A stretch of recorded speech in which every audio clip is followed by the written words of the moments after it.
Mga mga kagugma, good morning. Atong tagaag reaksyon niyang video mga kagugma. Ang simbahan nga sigig angkon nga sila ang tinuod nga iglesia, pero sa doktrina dili mapamatud-an sumala sa Biblia. Kabalo ko nga ang doktrina sa Katoliko, wa sa Biblia. Tanawan ninyo ang doktrina, ang pagtulunan ni Jesus Christ, mauban na ang inyong pagtulunan. Mga kagugma no atong tagaag pagtagat mga video no. Sakit kay sa ilang buot mga kagugma nga maingon ta nga ang Catholic Church gitukod ni Kristo.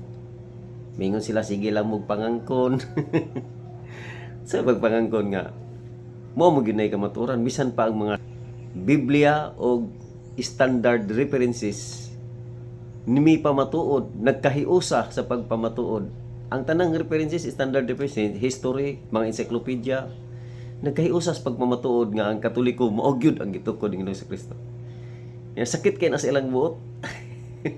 Mingon sila nga sige mo angkon nga gitukod ni Kristo inyong doktrina wa sa Biblia. Grabe kayo mingon og wa sa Biblia mga kagugma. Sila rugar maoy tamdanan sa kamaturan. Kag mingon sila wa sa Biblia tinuod na rugar dayon. So kanay iyahang rason mga kagugma nga kinahanglan nagsunod jud ka sa doktrina. Nya mo na timailhan sa tinuod. Gitawag na mga kagugma og the fallacy of non sequitur. It does not follow. Nga naman. Kay kini magong doktrina mga kagugma. Daghan kayo ang nagkapareha. Ihatag na itong example. Kining pagka-Diyos ni Kristo. Si Kristo giila na ito nga Diyos. Doktrina gina. DPD. Muna doktrina sa Katoliko. Ya kay di man lang kay Katoliko may nagdoktrina na nga kaparehas. Tanan, almost all Christian religion nagtuo nga si Kristo Diyos. Pipilara ang wala nagtuo. Pipilara sila maihapras tudlo. Unya ang nagtuo nga si Kristo Diyos perting daghana niya kung mao nang imong basihanan nga tungod sa doktrina mo'y tinuod. Di nimo ma tumbok kung kinsay tinuod. Daghan nga kayo para sa doktrina. So di gina mo'y basihanan sa kamaturan ng doktrina. Posible na siya mo'y basihan ni sa kamaturan kung unique na imong doktrina nga di kaparehasan sa uban. Mo na siya ang mahimo nimong basihanan, pero kung naa gani daghan kayo kaparehas ana, dili nimo na mahimong basihanan kanang doktrina. Mingon pigud mawala sa Biblia ng doktrina sa Katoliko. Usa pagkawala kana din paingon mo nga si Kristo Dios. Ya wala na sa Biblia. Di na mapamatudan sa Biblia. Grabe sa kabakakon ninyo. Kung mauna. Ya kung mingon sa tag Sabado, adlaw ipagpahulay, mao man gini gusto sa mga SDA nga kini adlaw ipagpahulay mo gini timailhan sa tinuod. Nga gitukod ni Kristo mo kuno timailhan. Ya sa man nimo na karon pag ila. Nga daghan man mo parehas ana. Oh. Ang pinakauna gid ana kanang Judaism. O sila magid mo nagbantay sa adlaw nga ipapahulay. Unya ang Seventh-day Adventist nga ni sulpot sa 1863 may kopya sa doktrina sa Judaism para aron ingnon nga naapod sila sa Biblia. Nangupya ra ha. Ya mingon sila kami ang tinuod. Tinuod tong nangupya, yang gikopyahan dili. Oh, napay sa Batarian Baptist. Napay Seventh-day Adventist Reform. Napay Yahweh Elohim.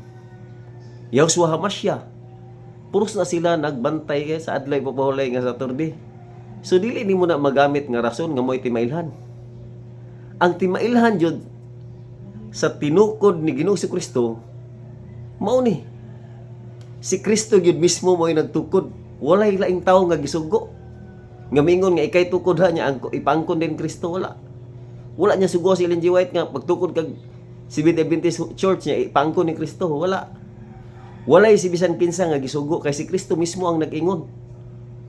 Sa Matthew 16:18 gibalik-balik naman nga bersikulo, nag-ingon, ako mag-ingon kanimo Pedro sa ibabaw nining bato, tukuron ko ang akong iglesia. Ko ang gigamit, wala siya mingon nga tukuron ni Ellen G. White. Wala siya mingon nga tukuron ni kinsang mga tao diha. Wala. Ko ang iyang gigamit. Therefore, ang timailhan sa tinuod si Kristo gyud mo yung nagtukod. Nya mo na hisusihan ninyo. Siya ro di mo balo mo basa og history. Siya ro di mo kabalo mo basa og mga standard references. Oh, di mo balo mo basa sa Biblia. Ang sa Biblia gihatag na ang clue. Nanay given diha. Sa Mateo 16:18 gingon dito nga kini nga simbahan, even the gates of hell shall not prevail against it.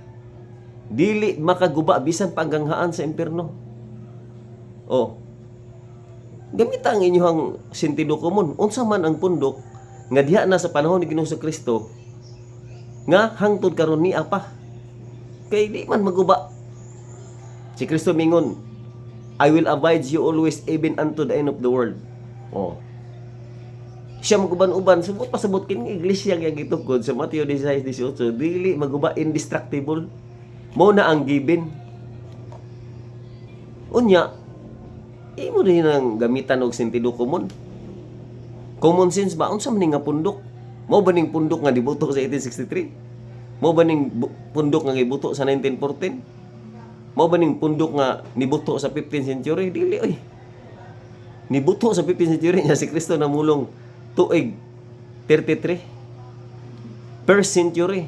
So unsa man nga Christian church nga naa na sa first century hangtod karon naa pagyapon walay pagkaguba. Wala may lain. Bisan ang kasaysayan nagpamatuod nga ang simbahan Katoliko mao ang gitukod ni Ginoong Hesukristo.